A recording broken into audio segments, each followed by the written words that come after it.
নিজাম প্রতিষ্ঠা করার জন্য আফগানিস্তানের মধ্যে হামলা করে সর্বস্ব ত্যাগ করে মুসলমানেরা তাদের পক্ষে যখন লড়াইয়ে ময়দানে নামে, সেই সম্পর্কে আল্লাহ রাব্বুল আলামিন সেই সম্পর্কে বলেছেন, মুসলমান ভাইরা রে আমার, শহীদরা যে মৃত না, এইটা বলার জন্য সাহাবীদের যুগে যাওয়ার দরকার নাই। 1933, আজ থেকে বেশি দূরের কথা নয়, যখন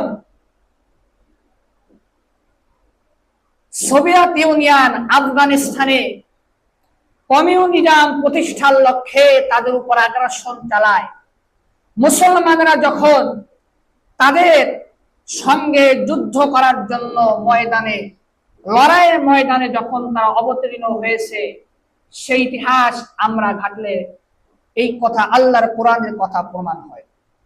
মুসলমান ভাইরা রে আমার, সর্বপ্রথম আমাদেরকে জানতে হবে আফগানিস্তানের ইতিহাস সম্পর্কে। সোভিয়েত ইউনিয়ন আফগানিস্তানের উপরে হামলা করলো কেন, এর কারণ কি? মুসলমান ভাইরা রে আমার,